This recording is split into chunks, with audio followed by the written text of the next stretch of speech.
August has largely been seen as a month of recovery. High frequency indicators showing that the economy is perhaps back on track. Q1 GDP data was put out, and while we are not anywhere close to pre-pandemic levels, the growth of 20.1% on a drop of 24% last year is being seen at least as an attempt to move towards recovery. In fact, the government is saying it points towards a V-shaped recovery. Now, in all of this picture of recovery, one important factor remains under a cloud, and that is employment. Employment data for August doesn't seem too good. Some of the gains made in July may have been clawed back. And I'm referring to one of the most trusted sources of data on jobs in India, which is the CMI Unemployment Index. To speak to me more on this is Mahesh Vyas of CMIE. Mahesh, great to have you on the show once again. Can you take us first through the findings for August? Well, the headline numbers are not so bad, actually. And I don't think we should be too despondent with the unemployment numbers coming out from CMI this month. It looks like it's bad in the sense that the unemployment rate has gone up and it's gone up above 8%. So that doesn't look very good. But behind that are two basic numbers which I think we should draw some comfort from. The first most important thing is that the increase in the unemployment rate is partly because of an increase in the labor participation rate. So August did see an increase in the number of people coming to the labor market seeking for employment. Not all of them got employment. So the stock of unemployed went up, and that's what shows up in the unemployment rate going up. But mind you, the employment rate, which is the proportion of people who got employment, did increase in the month of August. So I think the first thing is the unemployment rate, which has gone up, should not be seen as a sign of trouble or weakness or some despondency drawn from there. What we should look at is that the labor participation rate, which has actually improved in August compared to July. So that's the first point I want to make. And there's also a small increase in the employment rate, which is actually a very good sign. The second point, which I think is even more important or even more comforting, is that the month of August saw a very large shedding of employment in the agricultural sector. So the employment in agricultural sector fell by 8 million. Now, the overall fall in employment in the month of August is just 1.5 million. That means other sectors and other forms of employment, including salaried employers,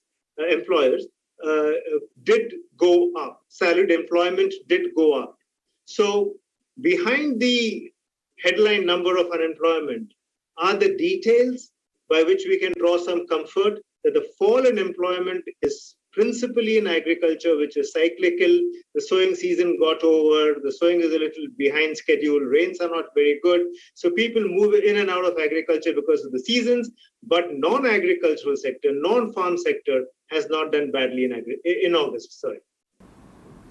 So by how much has the employment rate gone up, and can you expand on the fact that the labor participation rate has gone up? Effectively, it means more people are looking for jobs, and you say that that's actually a good thing. So the labor participation rate was 40.2% in July and up to 40.5% in August. So that's not a small number because that 0.4% is as a percent of the total population. So it's a lot of people who have actually come into the labor market seeking for employment. Now the unemployment rate went up from 6.95% to 8.32%. So about 7% to 8.3%. That's a fairly large jump, but mind you, it had on the back this increase in the labor participation rate. What we see in the employment rate is that 37.38% went to 37.3%. So it's a small fall. I was a little erroneous there, but you see the employment rate hasn't fallen much. 37.38 became 37.3 or so. That's a very small fall in the employment rate. The labor participation rate went up. So that's where the numbers are. So I'm correcting myself from the past mistake of saying the employment rate has gone up. Okay, so why do you think that the labor participation rate going up is a good thing? Because it means more people are looking for jobs. That's right. See, okay, yes, that's a very important question. I usually rejoice when more people are looking for jobs because in the past 6 years or so that we have been monitoring the labor markets, we see that the labor force participation rate keeps dropping. That means that jobs are not available to an extent where people are despondent. They're so dejected with no jobs being available that they exit the labor markets. So, for example, if a person loses her job, she says there's no point in looking for a job and being called an unemployed person. It's better to just exit the labor markets. So they leave the labor markets. And that's not a very good sign. One at least needs to maintain hope that if I lost a job now, I will find another one, not today, not tomorrow, but sometime or the other, I'll find a job. But people leave the market saying that there is no jobs available. Now, since this has been the trend, whenever we see an increase in the labor force participation rate, we say this is a good sign. People are at least coming back in the hope of finding jobs. Now, if this leads to some people not finding jobs and unemployment going up, we can at least address the question of looking for jobs for these people who are coming to the labor markets. But if people don't come, it's a very despondent situation. I want to go into the breakup of urban versus rural. So most of the drop in employment this time around, I think about out of 1.5 million, 1.3 million jobs have been lost in the rural sector. And you're saying that's because of seasonal reasons. So is that a matter of concern, or are you now seeing those jobs being absorbed elsewhere? See, at least in the case of the August numbers, I'm not very concerned. I'm not very, very worried. The situation hasn't become worse. Agriculture is seasonal. Some people do move in and out of agriculture. When the sowing season begins, they'll get back to work on the farms again. We are on a larger scale, on a structural basis, far too many people are employed in agriculture. So we need to create more non-farm jobs. We require to move people from what they call as from farms to factories. And I had written some time back that there is a reverse migration from factories to farm, but that's a larger structural problem that we need to create more non-farm jobs. Right now, if you look at just the August data, the drop in employment and also in the employment rate is because people have lost jobs in agriculture where the jobs were mostly seasonal. I want to go a bit into the states breakup. I was looking at the states breakup data, Mahesh, and states like Rajasthan have 26% unemployment. Haryana has 35% unemployment. So when you look at it in a more granular fashion, you have some states which have a seriously high percentage of those unemployed. Jharkhand has 16%, Jammu and Kashmir 13%. So Bihar, a highly populated state, has 13%. Delhi has 11%. Are these also not pockets of concern? They are. And Haryana has had a high unemployment rate on a sustained basis, on a continuous basis for a very long time. Some states like Rajasthan sometimes pop up as having high unemployment rate. But the number to look at is more the employment rate. Unemployment is a little volatile number when you come to states or when you come to more granular data. So CMI makes the state-wise unemployment rates public, and I'm seeing many people using that information. But I think CMI will soon correct this and start putting out even the employment rate that is less volatile and more relevant. So I would not like to comment too much upon the month-to-month variation in the unemployment rate that becomes very volatile. So there are states which see 2% in one month and 10% in the next month.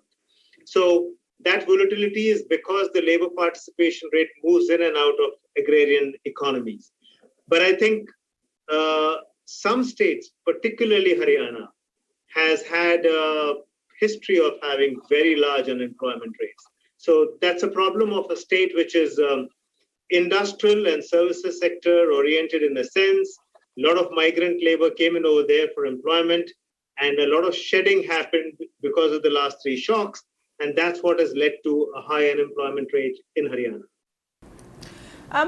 You know, let me look at it in a wider perspective, Mahesh. We've had the Q1 GDP numbers come out recently, and that's given to a lot of talk about, where are we vis-a-vis FY20, vis-a-vis pre-pandemic in all terms. And the general consensus is that while, of course, we are doing better than the first quarter of 2020, which was marred by the lockdown, etc., that was an anomaly, we're nowhere close to the recovery of FY20. Let me ask you that same question in the context of employment. Are we anywhere close to FY20? No, not at all. Population has been growing, but employment has been going down. So employment was of the order of 410 million in 2019-20. And we are down now to about 398 million. So that's still many people less employed compared to where we were earlier.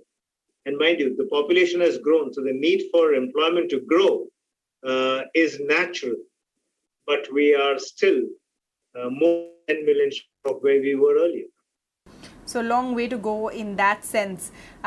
Your comment, Mahesh, on the whole 20.1% growth in Q1 GDP, obviously on a low base, etc. But do you think it marks a move towards recovery? Well, this is a deceptive recovery. I don't think we should call this a recovery at all. It's like saying that we dug ourselves into a hole and we have partly covered that hole and we are calling it a recovery. I think that's a sham if you call that a recovery. We are still short. The national income of India is less than what it was 3 years ago, not just 2 years ago. So I don't think this is a recovery. You can say this is a path towards recovery. It's good that we have covered some of the lost ground, but there's still a long way to go and the path is difficult. So I wouldn't call this a recovery. It's a path towards recovery. It's incomplete and it is underwhelming.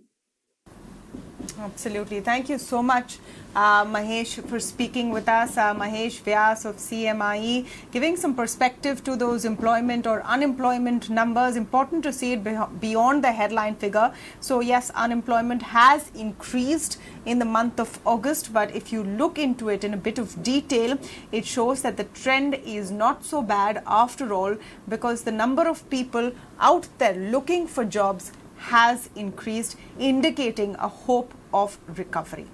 Thank you so much for joining us today.